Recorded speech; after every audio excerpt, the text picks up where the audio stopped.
The What to Next podcast helps you build a TBR of future favorite books. In each episode, Lori and Maine interviews authors and book influencers to recommend books they loved for you to pick up today. If you're an avid reader, always looking for your next great read, then the show. Hi, Ashley. Welcome to What to Next podcast. Hi, Laura. Thank you so much for having me. So happy to have you here. Tell us a little bit about yourself. Well, I'm originally from northwestern Pennsylvania, but I currently live in Alabama. I've lived here for about 7 years. It's extremely hot here right now, so I've mostly been hibernating and preparing for my book release on August 8th and getting into the weeds on a new project. I love this, and honestly, I now live in the South. I've been up north for most of my life, and so now living in the South, basically, I live in Florida, so it's basically reverse hibernation. Like you don't leave in the winter. You kind of like it's too cold, it's too this, and now it's like 100 degrees and it's humid, and I cannot just getting out of the house. Yeah, AC. Yes, that's how I've been explaining it to more northern friends. That it's like summer is winter and you just kind of stay in. Yeah, it's miserable. Yeah. So what is life like in Alabama? I'm always curious. Like, is it a slower pace of living comparison up north, or I mean, maybe a little. I've moved around a lot. So I moved here from Houston, so I've been kind of South-ish before this, and felt kind of used to at least certain parts of it, like the heat. But yeah, I live in Birmingham, which is kind of a buzzy, fun, mid-sized city. There's a lot to do here. I really enjoy it, and I actually find it to be much more similar to where I grew up in rural Pennsylvania than people might think. Interesting. Yeah, there are actually a lot of parallels, especially like Birmingham is kind of nicknamed the Pittsburgh of the South. It has a similar kind of steel, industrial past, even kind of visually similar architecture, hills. So yeah, it was easier to adjust than I think most people would guess. Yeah, I would imagine. I think it's like an adjustment period to there's a different pace of living, there's different values, different ways of looking at things, there's a different weather. Yeah. It's like it takes adjustment, but it's kind of like neat to see like there's parallels from where you grew up to a place where you are now. Yeah, absolutely. Yes. Awesome. So let's talk about your writing. So talk to us about How to Care for a Human Girl. What is the elevator pitch? Yeah, so it is literary fiction about two sisters who both have simultaneous unplanned pregnancies. They've been estranged for a while, and so this experience kind of brings them back together again. We learn a little bit about their past and their family, and kind of what went wrong between them. And we're also learning about their decision-making processes and the way that they both make their decisions and then sort of live with the consequences and incorporate them into their lives. So yeah, it's sort of an exploration of choice, reproductive choice, and other types of choice as well. One of the characters is a social psychologist. And so there's some psychological research actually built into the book about how our minds work when we make a choice, and how we become overwhelmed when we feel like we have many choices. And also there's a bit about the psychology of intimate relationships, and so that's a little bit of like clinical material that gets wrapped into the book by virtue of its being researched by one of our main characters. So what was the process of writing this book? Like thinking about the research, the rabbit holes, like how do you put this story together? Yeah, there were a lot of rabbit holes. I really enjoy doing research for fiction and using research in fiction. It helps me get outside of myself and learn about experiences that are not my own. So I spent a lot of time researching social psychology, reading studies, talking to some friends who work in the field, to learn a bit about where my character Jada would be coming from and how she would see the world. She's a very analytical person, and so it made sense to me that as she experienced things like trouble in her marriage or this unintended pregnancy, like that she would turn to psychology and research to try to make sense of those experiences.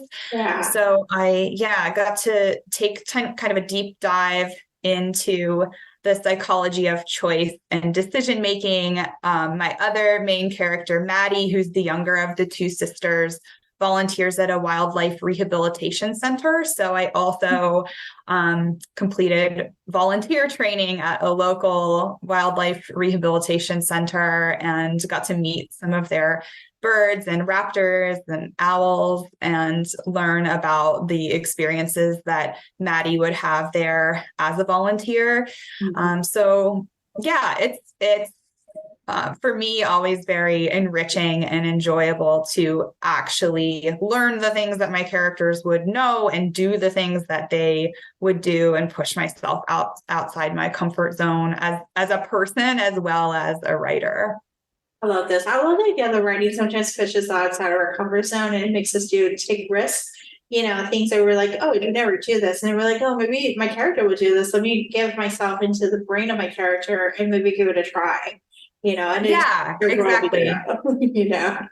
So yeah, and it's fun to get into that space where you're writing something like maybe your character's misbehaving, maybe they're being like not a great person, and you might start from a place of thinking like, how am I going to write this? This doesn't feel like something I would do. But then as you write it, you start to realize, well, who am I to even say what I would or wouldn't do, because I've never been in this situation. So who knows? And if I can feel, what my character is feeling in that moment, then suddenly really anything seems possible.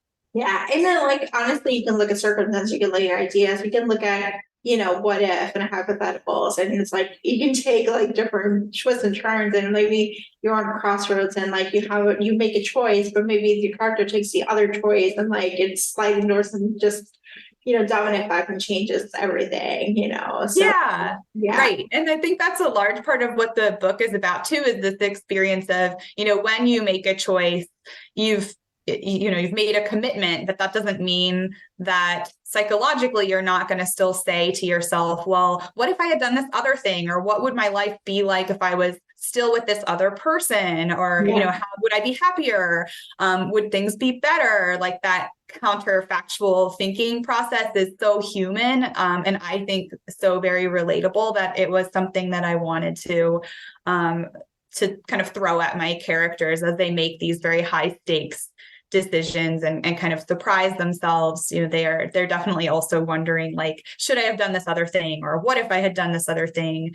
In a way that I think is, to me, makes them seem very vulnerable and real and human. I love this. All right, let's talk about your writing journey. What was it like for you? When did you start writing? Were you writing stories when you were growing up, and you just kind of it's always been on the back of your head, and let's give it as a try, or was it inspired by your reading life that led you to start writing? Yeah, I was definitely an early writer and reader. When I was really young, I was most interested actually in science books, mostly books about animals and dinosaurs. And my father was a forester in rural PA. And so he would tell me stories, and they always featured animal protagonists. So I would get bedtime stories about Jake the turkey and his adventures. And so, yeah, storytelling and reading were a big part of my life. And I can remember cutting up my mom's clothing catalogs and cutting out the models and pasting them into little books where I would make up stories about them. And those stories actually, even when I was very young, were always interested in women's relationships. This is this girl, Sally, and her friend, like Sarah, and they're in a fight because, whatever. It was always very friendship focused, sisters, women relating to each other in interesting and sometimes difficult ways. It's always been an interest of mine. Oh my gosh, I love this. All right, so let's talk about reading life. What kind of books do you tend to read? Well, I love literary fiction about complicated women. So I'm a big believer that characters don't need to be what people would call likable. Yeah. I actually struggle a lot with that term. I don't really know what it means. I think that characters should be sticky and a little bit weird, a little bit messy. To me, that's what's really interesting. So I read about a lot of those types of characters. And do you have any books to recommend our listeners to pick up? Yeah, so a few books that I was reading as I was working on this book, since it's very much about women's ambivalence about pregnancy and motherhood. A couple of books that I read that helped me get into that headspace and think about those ideas. One is my friend Kristen Iskandrian's novel Motheress. Which is about a young woman named Agnes who's preparing to become a single mother while writing letters to her own absent mother. And she's just a really intelligent and sort of strange in a good way, like lovable narrator and letter writer who I really enjoyed spending time with on the page. I kind of missed her when the book was over, which to me is one of the marks of a really well-written book and a really dynamic character. Another one that helped me write this book was called Pizza Girl by Jean Kyung Fraser. I'm not sure if I pronounced the middle name correctly, so apologies if I didn't. But it's about an 18-year-old pizza delivery girl who's pregnant, and she's just a mess, but again, in a way that is just really lovable and vulnerable. And we see her develop this obsession with an older woman named Jenny. And it's sort of a way of distracting herself from her fears about her pregnancy and the affection of her mother and her boyfriend, which she experiences as really suffocating.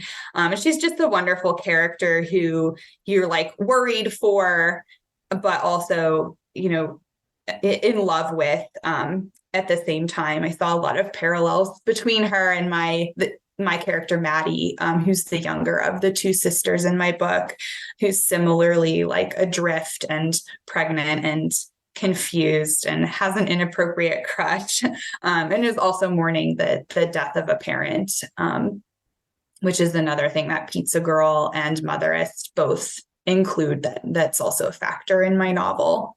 And then I recommend The Lost Daughter by Elena Ferrante. It was just recently adapted to film by Maggie Gyllenhaal. It's on Netflix, and the movie is wonderful as well. But it's just a really slim, short, surprising, blunt novel about a middle-aged woman. She's divorced. She identifies herself as an unnatural mother.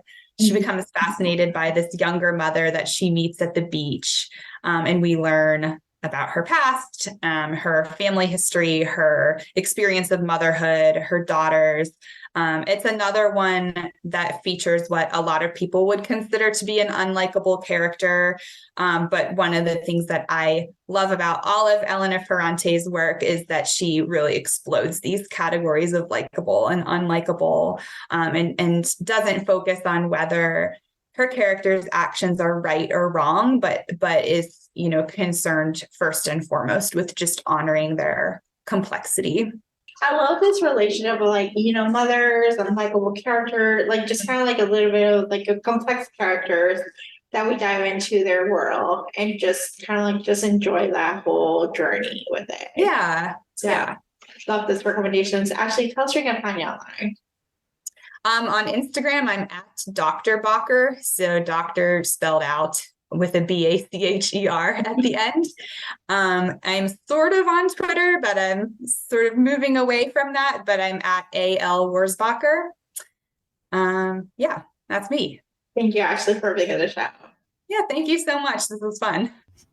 If you enjoyed this podcast, feel free to share with friends, subscribe, rate, and review the show. This is the easiest way to support the podcast. For a list of books mentioned and other book recommendations, please visit whattoreadnextblog.com. Thank you so much for listening and happy reading.